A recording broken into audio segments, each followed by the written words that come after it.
చంద్రశేఖర్ 2 ఉత్తరాలు రాశాడు మద్రాసు నుంచి. పద్మిని ఒక్కదానికే జవాబు ఇవ్వగలిగింది. పరీక్షలు దగ్గరవడమే గాక రాగిణి ప్రవర్తన ఆమెను ఎంతో బాధ పెడుతోంది. తండ్రికి ఈ మధ్య రక్తపోటు పెరిగిందని డాక్టర్ చెప్పాడు. జాగ్రత్త అవసరమని చెప్పాడు.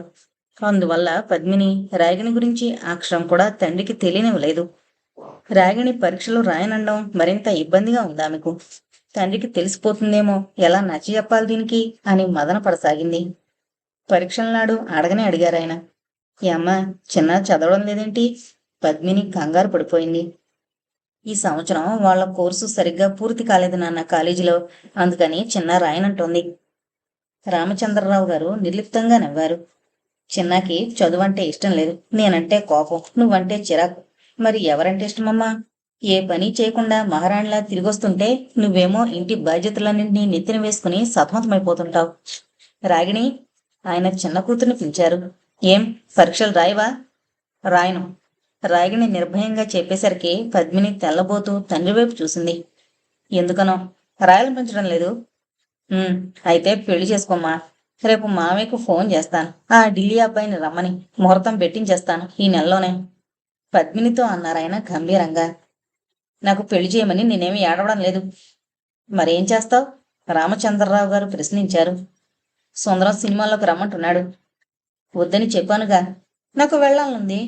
రాగిణి వీధి వైపు చూస్తోంది. అయితే పెళ్లి చేసుకుని ఆ వచ్చే అతనికి ఇష్టమైతే వెళ్ళు. ఆ సినీ రంగంలోకి వెళ్ళిన తర్వాత స్త్రీలకు అంత విలువ ఇవ్వరు. డబ్బు కీర్తి వస్తాయేమో, కానీ వాటి కోసం విలువైన వాటిని కోల్పోవలసి వస్తుంది. నీకింకా చిన్నతనం. పైకి అందంగా కనిపించే వాటి వెనక భరించలేనంత నరకం ఉంటుంది. రామచంద్రరావు గారు కోపాన్ని అణుచుకుని నచ్చజెప్పసాగారు. కానీ రాగిణి విన్నట్లే లేదు. ఓ సినిమా మ్యాగజైన్లోని బొమ్మల్ని చూస్తోంది, తనని కాదన్నట్లు. సినీ ఫీల్డ్లో పైకి రావాలంటే చాలా కష్టం రాగిణి. మనకన్నా మించిన డాన్సర్స్ ఉన్నారు, అందగత్తెలున్నారు. ఎందరో ఆ పిచ్చితో మద్రాసు, బొంబాయి వెళ్లి సర్వనాశనం అయ్యారు. మన కాలేజీ లెక్చరర్ గారమ్మాయి సరిత జీవితం ఏమైంది? ఇప్పుడు ఏదో అనాథాశ్రమంలో ఉంటోందట. సినిమాల్లో చేర్పించుతానని తీసుకువెళ్ళిన అతను మోసం చేసి పొమ్మన్నాడట. ఆ తర్వాత ఓ నిర్మాత మోసగించాడట. ఇంటికి రానివ్వరని తెలిసి మద్రాసులోనే ఉంటోందట, పద్మిని చెప్పింది. పైకొచ్చిన వాళ్ళందరూ లేరు. సుందరం గారికి అందరూ నిర్మాతలు తెలుసు. కానీ నాకిష్టం లేదు రాగిణి నిన్ను సినిమాల్లోకి పంపడం. కీర్తి, ధనం కావాలంటే మీరిద్దరూ డ్యాన్స్ ప్రోగ్రామ్స్ ఇవ్వండి. విదేశాలకు కూడా వెళ్ళండి. ఆ ఏర్పాట్లు నేను చేస్తాను. మనం ఎన్నుకునే మార్గం మన జీవితానికి ఆనందాన్ని, ప్రశాంతతని అందించేటట్లు ఉండాలమ్మా. తండ్రి మాటలు నచ్చనట్లు మొహం ముడుచుకుంది రాగిణి. పద్మిని ఏదో చెప్పబోతుంటే విసుగ్గా చూసి తన గదిలోకి వెళ్ళిపోయింది. రాగిణికి మొండితనం అలవడిందమ్మా. బహుశా మనమే దాన్ని మరీ అతిగా ప్రేమించి ఈ స్థితికి తీసుకొచ్చావేమో. రామచంద్రరావు గారు బాధపడ్డారు. నేను నచ్చజెప్తానులే నాన్న. పరీక్షలు వచ్చేడు రాస్తుందిలేండి. ఆ ఢిల్లీ అతన్ని రమ్మని రాయండి. చిన్నకి మనిషి ఆకర్షణీయంగా, అందంగా కనబడితే మనసు మార్చుకుంటుందేమో. దీనిదంతా చిన్నపిల్లల మనస్తత్వం అయిపోయింది. పద్మినికి లోలోన రాగిణి తన మాట వినదేమోనన్న భయం కదులుతోంది. కాని తండ్రి దిగులు పెట్టుకుంటాడన్న ఉద్దేశంతో ధైర్యంగా అంది.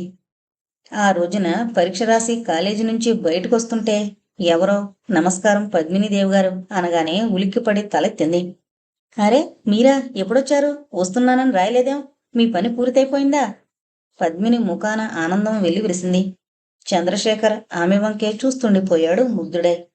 ఏంటలా చూస్తున్నారు? నేనేమైనా మారిపోయినా? పదండి, మా క్లాస్మేట్స్ చూస్తున్నారు, అల్లరి పట్టిస్తారు నన్ను అంటూ పద్మిని ముందుకు నడిచింది. ఇంత సన్నబడిపోయావేమిటి పద్మిని? చంద్రశేఖర్ ప్రేమగా ప్రశ్నించాడు. సన్నబడ్డానా? భలే వారే, మీకోసం దిగులుతో సన్నబడ్డానని చిన్న దహించుకుపోతుంది. అబద్ధం, నీకేం దిగులు లేదు నా కోసం. అనండి, ఇంకా అనండి. మీ ఉత్తరానికి జవాబు రాయలేదని కోపంతో వేం చేశారని తెలిసిపోయిందిలేండి. అసలు మీరిక్కడికి రావాలనే అలా చేశాను. 20 రోజులైంది, ఇక చూడకుండా ఉండలేను అనిపించింది. నేను రాలేను. మీకు రాస్తే ఆటలు పట్టిస్తారు, అందుకే సమాధానం రాయలేదు. దొరగారి మనసులో నా పట్ల ఎంత గాఢానురాగం ఉందో చూద్దాం అనిపించింది. పద్మిని కళ్ళల్లో కొంటిదనం మెరిసింది. మీ ఆడవాళ్లు ఎంతకైనా సమర్థులు. మనసులో ఏముందో చెప్పరు, పైగా ఎదుటి వాళ్ళని ఏముంది మీ మనసులో అంటారు. ఎంత ప్రేమించినా నేనంటే మీకు అసలు ప్రేమే లేదు అంటారు. చంద్రశేఖర్ అన్న మాటలకి ఆమె నవ్వింది మనోహరంగా. ప్రేమని తూచే యంత్రం లేదు, ఉంటే తెలిసేది. నా మనసులో మీరంటే ఉన్న ప్రేమ ఎన్ని వేల టన్నులున్నది. ఆ రేపు పరీక్ష ఉంది దొరగారు. ఒక్క గంట మాత్రం పర్మిషన్ ఇస్తాను మాట్లాడడానికి. ఎక్కడికి వెళదాం చెప్పండి? చంద్రశేఖర్కి కోపం వచ్చింది ఆ మాట వినగానే. ఎక్కడికి వెళ్ళక్కర్లేదులే అంటూ వాళ్ళ ఇంటి వైపు నడవబోయాడు. ఎంత కోపం, ఎంత కోపం! పరీక్షల్లో సున్నా వస్తే మీ పద్మినికి బిఏ డిగ్రీ రాదు. మీకు డిగ్రీ లేని భార్య వస్తే. పద్మిని, పద పార్కుకి వెళదాం. అతడు ఆమె మాటల్ని పూర్తి కానివ్వలేదు. టాక్సీ పిలిచి ఎక్కి కూర్చున్నాడు. ఏంటి దొరగారు టాక్సీలు పిలుస్తున్నారు? ఎన్ని వేలు సంపాదించారేంటి? ఓ పట్టుచీర కూడా కొనిపెట్టండి అయితే. పద్మిని అతని మీదకి వాలి వాల్నట్లు వంగి చెవిలో అంది. పట్టుచీర కొనిపించుకుని నాకేమిస్తావో చెప్పు. చిలిపిదానం ధ్వనించింది అతని కళ్ళల్లో. పద్మిని వయసు పులకించిపోయిందా చూపులతో. ప్రేమలో ఇవ్వడమే గాని తీసుకోవడం ఉండదు అంది మధురమైన స్వరంతో. మాటలతో ముగ్ధుని చేసి ఎన్నాళ్ళు నన్ను మంత్రించి వేస్తావో చూస్తానులే. ఇక ఎన్నాళ్ళలో సాగవులేండి మన దాగుడు మూతలు. నాన్నగారికి తెలిసిపోయింది మన కథ. నేను చెప్పాలనే వచ్చాను పద్మిని. అదిగాక మద్రాసులో మనం 2-3 డ్యాన్స్ ప్రోగ్రామ్స్ ఇవ్వాలి. అందుకోసం ముందు నువ్వు నా జీవితంలో కడుగు పెట్టాలి. ఆ తర్వాత అమెరికా వెళ్ళాలిద్దరం. నా స్నేహితుడు ఒకడు అక్కడున్నాడు. నృత్య ప్రదర్శనలు ఇవ్వడానికి నిన్ను నన్ను రమ్మని రాశాడు. మీతో నేను డ్యాన్స్ చేయలేను బాబు. ఏం, నేనేమైనా రాక్షసున్నా? కాదు, మాంత్రికులు. మీ చూపులతో నన్ను మంత్రించి వేస్తారు. నేను ఏమైపోతున్నానో ఏం చేస్తున్నానో నాకే తెలీదు మీరలా చూస్తుంటే. నా అభినయం మరిచిపోతాను. ప్రేక్షకులు రాళ్లు విసురుతారప్పుడు. అంతలో పార్కు వచ్చింది. టాక్సీ ఆగింది. ఇద్దరూ దిగి పార్కు లోపలకు నడిచారు. ఇప్పుడు చెప్పు నీ సందేహాలన్నీ. కానీ ఒకటి గుర్తుంచుకో, ఈసారి నువ్వు లేకుండా మద్రాసు వెళ్ళను. చంద్రశేఖర్ రుమాలు పరుచుకుని కూర్చుంటూ అన్నాడు. అయితే మనది రాక్షస వివాహం అన్నమాట. నువ్వేదేననుకో, ఈ ఒంటరితనాన్ని నేనింక భరించలేను. పరీక్షలు కూడా పూర్తి కానిరా అయితే? నాకంటే నీకు పరీక్షలు ముఖ్యమా పద్మిని? మీకంటే నాకేది ముఖ్యం కాదు నిజం చెప్పాలంటే. కానీ ఓ పని మొదలు పెట్టిన తర్వాత దాన్ని పూర్తి చేయడం వివేకవంతుల లక్షణం. మీ పద్మిని కాస్త ఆ మాత్రం అవకాశం ఇవ్వండి. ఇంకా ఎన్నాళ్ళున్నాయి పరీక్షలు? అతని కంఠంలోని విసుగును గమనించిన పద్మిని హృదయం ఆనందంతో నిండిపోయింది. 4 ఉన్నాయి. ఆ యూనివర్సిటీ వారికి రాసి కాస్త పుణ్యం కట్టుకోండి. ఈ 4 రేపే ఏర్పాటు చేయమని. అది మీ పద్మిని ఒక్కరితే చెయ్యాలి. చివరి మాటలంటూ మృదు మధురంగా నవ్వింది. అయితే నన్ను కాస్త ఇంటికి వెళ్ళని. అరే, ఇంటికే వెళ్ళలేదా మీరు? నిన్ను చూసి వెళదామని మీ ఇంటికి వెళ్ళాను. మీ పని మనిషి పరీక్షలని చెప్పాడు వాకిట్లోనే. తిన్నగా కాలేజీకి వచ్చేశాను. పద్మిని మనసు తీయని ఊహలతో పులకించిపోయింది ఆ మాట వినగానే. ఎందుకంత తహతహ? మీకు నా కోసం మీకు కనిపించకుండా పారిపోతానా నేను? ప్రేమ ఒక రకంగా ఓ విధమైన పిచ్చి. బహుశా నాకు నీ పిచ్చి పట్టిందేమో. పద్మిని మనసులో ఆనందం, తీయని పులకింత, అణువణువున తీయని అలజడి. ఇంతవరకు నా మనసులో అలజడిని వినేవాళ్లు లేరు పద్మిని. రేణుక ఒక విధంగా నా ఆశల్ని ఊహల్ని నిర్దాక్షిణ్యంగా చిన్నాభిన్నం చేసేసింది. నీ పరిచయం నాలో కొత్త కోరికల్ని ఊహల్ని సృష్టించింది. ఆ పరిచయం అనురాగంగా మారి అనుక్షణం నా మనసు నిన్నే స్మరిస్తోంది. మీ కథ విన్న కొద్దీ నా మనసు పరవశించిపోతోంది. నా అదృష్టం ఏంటో మరి. నేను కోరుకోకపోయినా నాకు కావలసింది లభ్యమైంది. రాగిణి మొండితనంతో ఓ రకమైన సర్దుబాటు ఏర్పడిన నా మనసు మిమ్మల్ని చూసిన తర్వాత తిరగబడింది. మిమ్మల్ని పొందలేకపోతే ఈ జీవితంలో అర్థమే లేదనిపించిన క్షణాలున్నాయి. బహుశా ఏ జన్మలోనో నేను మీతో 7 అడుగులు నడిచి మీ కష్టసుఖాల్లో పాలు పంచుకున్నానేమో. అందుకే మీతో ఏర్పడిన ఈ అనుబంధం నాకు కొత్తదనిపించడం లేదు. అరే, 5 అయిపోయింది. నాన్నగారు ఎదురు చూస్తుంటారు, పదండి. పద్మిని లేవబోతుంటే చెయ్యందుకుని లేగాడతను మృదువుగా. ఆ ఊపులో ఆమె తల అతని తలకి తగిలింది. అబ్బా, మీ తల ఎంత గట్టిదో! తన తల తడుముకుంది. ఆమె చేతిని మృదువుగా పెదవులకు అందిస్తూ అన్నాడు. చీకటి పడిన తర్వాత వెళదాం. నాన్న కంగారు పడతారు. రేపు పరీక్ష కాగానే మీ ఇంటికే వస్తానులేండి. ఎల్లుండి సెలవే గనుక తిరిగ్గా మీ ప్రణయ కవిత్వం వింటాను. చంద్రశేఖర్ అయిష్టంగానే లేచాడు. ఇలాగే ప్రణయ కవిత్వం చెబుతుంటాను నేను. నువ్వు 10 సంవత్సరాల పాటు హాయిగా ఇలాగే వింటూ ఉండు. చక్కగా ముసలివాళ్ళం అయిపోతాం. అప్పుడు ఇద్దరం కలిసి హరిద్వారం వెళ్లి సన్యాసం స్వీకరిద్దాం అన్నాడు ఆమె పక్కన నడుస్తూ. పద్మిని నడుస్తున్నదల్లా ఆగిపోయింది. అతని కళ్ళల్లోకి చూస్తూ అంది. రేణుక కోసం అంత నిగ్రహంగా నిరీక్షించగలిగిన మీరు నన్నిలా వేధిస్తారేమిటి? నా అందం రేణుకను మించిందేమీ కాదే. పైగా మీరు రేణు ఒకే ఇంట్లో ఉన్నారు. నేనేమీ కోరికతో దహించుకుపోవడం లేదు పద్మిని. కొన్నిసార్లు నిన్ను చూడకపోతే పిచ్చెక్కినట్లుండేది. ఆ క్షణాల్లో తిండి నిద్ర లేకుండా నా మనసుతో యుద్ధం చేయలేక సతమతమైపోయేవాణ్ణి. కానీ ఇప్పుడు నీ మనసు నాదని తెలిసింది. అందుకే నా ఊహల్లో ప్రశాంతత, నిగ్రహం చోటు చేసుకున్నాయి. అయినా ఎన్నాళ్ళు నీకు దూరంగా ఉండమంటావు చెప్పు? నిరీక్షణ మరీ పెరిగితే అర్ధరహితమైపోతుంది. అదీగాక రేణులో అందం నన్ను ఆకర్షించింది. కానీ నీలోని కళ నన్ను మంత్రించి వేసింది. ఆ తర్వాత నీ మనసు ఇప్పుడే విచ్చిన మల్లెపువ్వు లాంటిదని తెలిసి నీ అందాన్ని మరింత మెరిపిస్తూ నన్ను నీ పూజారిని చేసేసింది. రేణుకని 1, 2 సార్లు కోరికతో ముట్టుకోబోయాను. నీ ముందు నేనేమీ దాచనిక. ఎందుకంటే నాలోని లోపాలు నీకు తెలియాలి. ఆ తర్వాత తెలిస్తే అపోహపడతావు. కానీ రేణుకే నన్ను రక్షించింది. నువ్వు కనిపించి నా దానివని తెలిసిన తర్వాత నాకీ ప్రపంచంలో నువ్వు తప్ప మరో మనిషి నాకేమీ కాదనిపించింది. పద్మిని పెదవులపై చిరునవ్వుతో పాటు ఆనందం తాలూకా వెలుగు మెరిసింది. మా రాగిణి కూడా నాలా ఇంత ప్రేమమూర్తి లభిస్తే ఎంత బాగుంటుంది. తనకు తాను చెప్పుకుంటున్నట్లు అన్నదామె. మీ రాగిణి పేరెత్తకు. నాకెందుకో మనసులో చెప్పరానంత అయిష్టత చోటు చేసుకుంటుంది. ప్రేమించడం కూడా ఓ కళే. స్వార్థరహితంగా తనను తాను పూర్తిగా మరొకరికి అర్పించుకోవడానికి సిద్ధపడే మనసునే ప్రేమిస్తారు ఎవరైనా. ఆ ప్రేమలో పిచ్చి ఆకర్షణ ఉండదు. కోరిక చుట్టూ నిగ్రహం ఉంటుంది. నిష్కల్మషంగా ఉంటుంది. మీ రాగిణిలో ఆ లక్షణాలు ముచ్చుక్కైనా లేవు. ప్రేమించగలిగిన వాడే ప్రేమించబడ్డానికి అర్హుడు. అబ్బో, దొరగారు రీసెర్చ్ చేసినట్లున్నారు ప్రేమ గురించి. నా కోసం మీరు కొంచెం చిన్నాన్న గురించి పట్టించుకోవాలి. అదిగో కోపమొద్దు. నేను మీ దాన్నైనప్పుడు నా సమస్యలు మీవి కావా? పద్మిని ప్రశ్నించింది. సరేలే, ముందు ఇంటికి వెళదాం పదా. ఈవేళ నేను మిమ్మల్ని చదవడంతోనే సరిపోయింది. రేపు ఏ ప్రశ్న వచ్చినా మీ పేరే రాసేస్తాను. శిల్పిగా చూసింది. ఆ పక్కనే నీ పేరు కూడా రాయి. పద్మిని చంద్రశేఖర్ అని రాసేస్తానులేండి. నేను మా వారి మాట విన్నను కూడా రాసేయి. ఆపర చండికాదేవిని అనుకుని ఆ దిద్దే మనిషి భయంతో హడలిపోయి 1st క్లాసు మార్కులు వేసేస్తాడైతే. దొరగారు, మా ఇంటిని పావనం చేయగలరా? నాన్నగారికి అల్లుడు గారిని పరిచయం చేస్తాను. ఆమె ఇంటి ముందాగి పరవశించిన గొంతుతో ప్రశ్నించింది. ఈ రాత్రికి వెళ్ళమని అడగకూడదైతే. పద్మిని సిగ్గుతో కళ్ళు వాల్చుకుంది అతని వంక చూడలేక. ఏం మాట్లాడావు?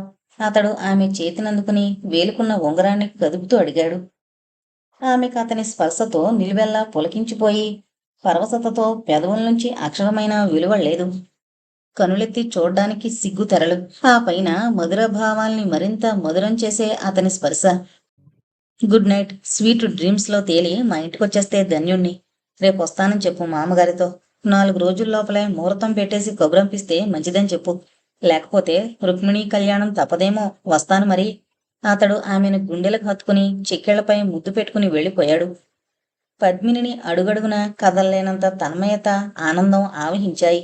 అతడు కనిపించినంతసేపు అలాగే నిలబడి చూస్తుండిపోయింది. ఆమెలోని అణువణువున పరవశత తూలిపోతుంటే ఆ ఇంట్లో ఉన్న మరో వ్యక్తి హృదయంలో ఆ ఇద్దరినీ చూసి అగ్నిపర్వతాలు బద్దలైపోయాయని ఆమెకు తెలీదు. కిటికీ తలుపులు బళ్ళున బద్దలైపోయేటట్టు మూసుకోగానే పద్మిని ఉలికిపాటుతో తల తిప్పింది. అరే, చిన్న చూసిందన్నమాట. ఏంటలా ప్రవర్తిస్తోంది రాగిణి? నిజంగా శేఖర్ని ప్రేమిస్తోందా? లేక నాకాయన అందుతున్నారన్న ఈర్ష? ఎప్పుడూ నా ప్రతి కోరికని కబళించి వేయాలని చూస్తుందేమిటి? చిన్నతనంలో మొండితనం అని సరిపెట్టుకున్నాను. కానీ ఇప్పుడేమనుకోను? నాన్నగారన్నట్లు రాగిణి మనస్సు నిండుగా స్వార్థం, ఈర్ష, విశృంఖలత తప్ప మరేమీ లేదేమో. ఎలా దీనికి నచ్చజెప్పడం? పద్మినిలో అంతవరకు ఉన్న ఆనందం ఇట్టే కరిగిపోయింది. పుస్తకాలు అలమరాలో పెట్టి కాఫీ తాగుతూ కూర్చుంది.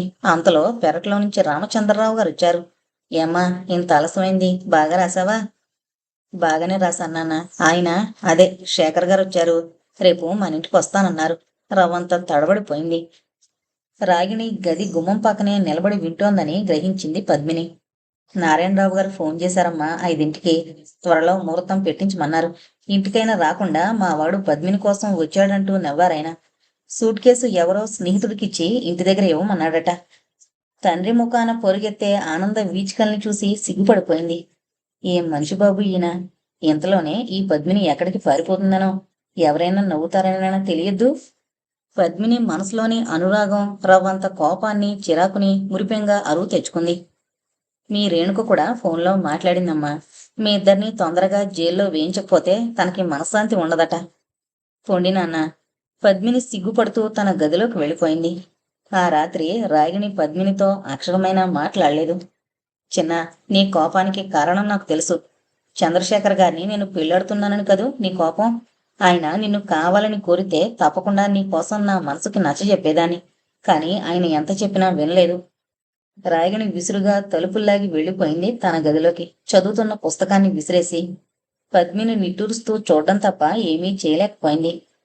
కొందరికి ఎదుటివాళ్లు ఆనందంగా ఉండడం నచ్చదేమో, రాగిణి కూడా అంతే అని సరిపెట్టుకుంది. మరునాడు పద్మిని కాలేజీకి వెళ్లడానికి తయారవుతుంటే ఫోన్ వచ్చిందని పని మనిషి చెప్పింది. రాగిణి స్నానం చేస్తోంది. రామచంద్రరావు గారు పక్కింటి వారు పిలిస్తే వెళ్లారు. పద్మిని, హలో, నాన్నగారు లేరండి అని ఫోన్ పెట్టేబోతూ ఆగిపోయింది పద్మిని. నాన్నగారి కోసం కాదండి, నేను పద్మిని ఉపాసకుణ్ణి. చంద్రశేఖర్ గొంతు వినిపించగానే ఆనందంతో పురివిప్పిన మయూరమైపోయింది ఆమె హృదయం. సెలవివ్వండి దొరగారు, పరీక్ష రాయడానికి వెళ్ళబోతున్నాను. సాయంత్రం రమ్మంటావా? రండి, నేను 5ంటికొస్తాను. ఇవాళ కాలేజీ లైబ్రరీలో కాస్త పనుంది. అయితే ఇప్పుడే వస్తాను. మద్రాసు వాతావరణం మీకు మరింత చిలిపిదనం నేర్పినట్లుందే. నన్ను అసలు పరీక్ష రాయనిస్తారా లేదా? కాస్త త్వరగా చెప్పండి. చిన్న స్నానం అయిపోయింది, అదొస్తే నన్ను మింగేస్తుంది. ఈ లోపల నేనే మింగేస్తే మీకిక ఈ ప్రపంచంలో భార్య దొరకదు. అయితే ఏం చేయను? సరే, నా కర్మ ఇలా ఉంది. పోనీ ఓ తీయని ముద్దు ప్రసాదించు. పొండి, ఫోన్లో ముద్దేంటి? నిజమే, అయితే కాలేజీకి రానా? చిలిపిగా ప్రశ్నించాడతను. మీకు అసలు సిగ్గులేదు? చిరుకోపంతో పాటు పరవశత ఆమె కంఠంలో ధ్వనించింది. లేదు మరి, అలా మీ స్నేహితుల ముందు నీ ఎర్రని పెదవులు ప్రేమతో నా గరుకు చెంపలపైన ఓ తీయని ముద్ర వేస్తే ఏమైనా సిగ్గొస్తుందేమో చూద్దాం. అయ్యా, మీకు నమస్కారం. చిన్న వచ్చేసింది. అలాగే, మీ ఇష్టం. రండి. ఏంటి, కాలేజీకి వస్తారా? అలాగే బాబు, రండి, ఉంటాను మరి. ఎందుకా తొందర? దగ్గరగా లేవు, లేకపోతే నిన్ను ఏం చేయలేరులేండి. అబ్బా, మీకు పుణ్యం ఉంటుంది, నన్ను వెళ్ళనివ్వండి ప్లీజ్ అని బ్రతిమాలి ఫోన్ పెట్టేసింది. ఈయంతో వేగడం చాలా కష్టం. ఈ పరీక్షలో రాయనిచ్చేటట్టు లేరమ్మా. క్షణానికి నా మనసులో ఏముందో చూడాలనుకుంటున్నారు. పద్మిని పెదవులపై సన్నని హాసరేఖ మెరిసింది చంద్రశేఖరాన్ని తలచుకుంటుంటే. రాగిణి కనుబొమ్మలు చిట్లిస్తూ అడిగింది, ఎవరు మాట్లాడింది ఫోన్లో? పద్మిని రాగిణి వైపు చూసింది చెప్పులు వేసుకుంటూ. మాస్టర్. రాగిణి ముఖం నల్లగా మాడిపోయింది. ఎందుకు? సాయంత్రం వస్తారట. రాగిణి ఏదో అడగబోయి ఆగిపోయింది. పద్మిని కాలేజీకి వెళ్ళిపోయింది. రాగిణి కిటికీ దగ్గర నిలబడి బయటికి చూస్తుండిపోయింది చాలాసేపటి వరకు. రామచంద్రరావు గారు రాగానే అంది, బజారుకు వెళుతున్నాను, చీరలు తెచ్చుకోవాలి. ఆయన ఏదో అనబోయేంతలో ఆమె వరండాలోకి వెళ్ళిపోయింది. చిన్న మనసుకి ఆలోచించడం రాదు సరికదా, పెద్దవాళ్ళని గౌరవించడం కూడా రానట్లుంది. ఎందుకిలా నన్ను బాధ పెడుతోంది? వాళ్ళమ్మ చనిపోయిన క్షణం నుంచి ఎంత ప్రేమగా పెంచాను. ఏది కావాలంటే అది అమర్చాను. అయినా సంతృప్తి సంతోషం ప్రకటించదేమిటి? వాళ్ళ మేనత్తలాగా విశృంఖలంగా ప్రవర్తిస్తూ తన జీవితాన్ని కష్టాల పాలు చేసుకుంటుందేమోనన్న నా భయం నిజమైపోదు కదూ. పద్మిని ఎంత శాంతంగా ఆలోచిస్తుంది, ఎంత సులువుగా సమస్యల్ని పరిష్కరిస్తుంది. నా కోసం ఎంత ఓర్పుగా రాగిణిని లాలిస్తుందో. వీళ్ళిద్దరూ ఉత్తర దక్షిణ ధృవాలు. రాగిణి మొండితనంతో పిచ్చిగా ఆలోచిస్తుంది. ఎలా చెప్పను? ఆడపిల్లలకి ఓర్పు శాంతం అవసరమని. పద్మినిని చూసి నేర్చుకోకూడదు? ఏంటో ఈ జీవితాలు. ఏదో ఒక సమస్య లేందే ఈ మనుషులు భగవంతుణ్ణి మరిచిపోతారని భయమేమో. రామచంద్రరావు గారు బరువుగా నిట్టూర్చారు. మరనాడు పద్మిని పరీక్ష రాసి వచ్చేసరికి చంద్రశేఖర నారాయణరావు గారు తండ్రితో మాట్లాడుతూ కనిపించారు. చంద్రశేఖర కళ్ళతోనే పలకరించాడు. పద్మిని సిగ్గుతో కళ్ళు వాల్చుకుంది. రాగిణి ఇంట్లో లేదప్పుడు. వాళ్ళని చూసి ముఖం చిట్లించుకుని స్నేహితురాలి ఇంటికి వెళ్ళిపోయిందని రామచంద్రరావు గారు చెప్పారు. మే నెలలో ముహూర్తం పెట్టిస్తున్నానమ్మా. చంద్రశేఖర్ మద్రాసులో ఒంటరి వాడడం వలన ఇబ్బందిగా ఉందని తొందరపడుతున్నాడు. ఇన్నాళ్ళు లేని తొందర, ఒంటరితనం ఈయన గారికి ఇప్పుడెందుకొచ్చాయో? పద్మిని పైకి అనలేకపోయింది సిగ్గుతో. బావగారు, ఈ నెలాఖరులో ఓ ముహూర్తం ఉంది, కాదనకండి. హాల్లో నుంచి నారాయణరావు గారు అన్నారు. ఏమ్మా, ఏమంటావు? మీ ఇష్టం నాన్న. పద్మిని కాదనలేకపోయింది. చంద్రశేఖర్ పద్మిని కోసం ఎదురు చూశాడు. కాని ఆమె రాకపోయేసరికి విసుగు పుట్టింది అతనికి. తండ్రి లేవగానే గది గుమ్మం వంక చూస్తూ లేచి నిలబడ్డాడు. వాళ్ళు వెళ్ళిపోగానే రామచంద్రరావు గారు బజారుకి బయలుదేరారు. పద్మినికి తీయని తలపులతో ఎంతో ఆనందంగా ఉంది. చంద్రశేఖర్ కూర్చున్న చోటునే సోఫాలో కూర్చుని నవ్వుకుంటుంటే తలుపు తట్టిన చప్పుడైంది. లేచి వెళ్ళింది విసుకుంటూ. ఎవరు అంటూ తలుపు తీసింది. మీరా? చంద్రశేఖర్ కళ్ళల్లో కించిత్ కోపం కదులుతోంది. ఏం రాకూడదా? రండి రండి ఆనందంగా ఆహ్వానించింది. కాఫీ తీసుకురమ్మంటారా? ఇందాక మీరు తాగలేదుగా. నేనేమి కాఫీలకి ముఖం వచ్చి రాలేదు ఎక్కడికి. పద్మిని అతడి కళ్ళల్లోకి చూసింది. మరి ఎందుకొచ్చారో?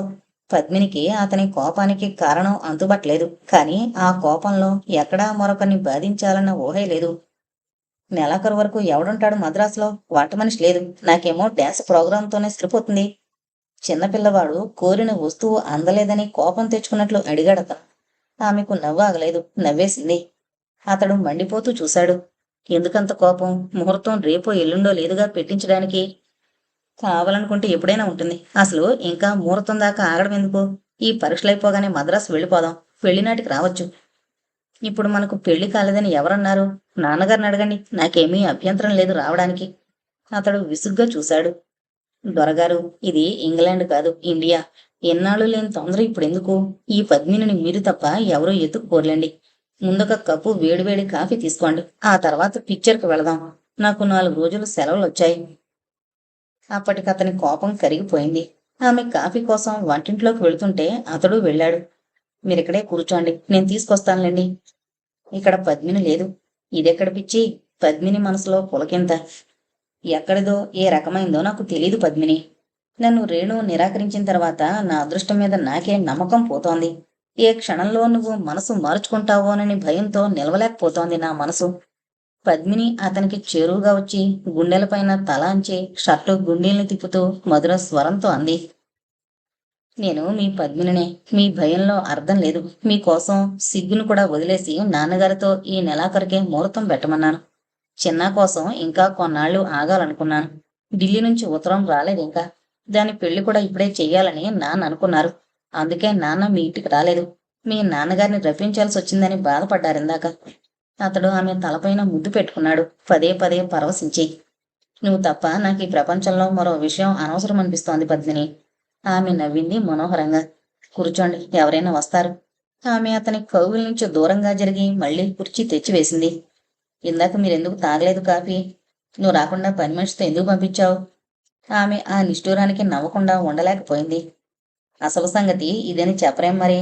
అయ్యా శేఖర్ గారు, మీరు నాకెంత తెలిసిన మనుషులైనా నేను ఆడదాన్నే. స్త్రీకి పెళ్ళనగానే సిగ్గు ముంచుకొస్తుంది. అదీగాక అప్పుడు మీరొక్కరే కాదు ఉంది. మా నాన్న మీ నాన్న ఉన్నారాయే. ఎలా రాను మిమ్మల్ని బ్రతిమలాడ్డానికి? అంతలో పని మనిషి వచ్చాడు. సినిమాకు వెళ్ళినట్లు తండ్రితో చెప్పమని చెప్పి బయలుదేరింది పద్మిని.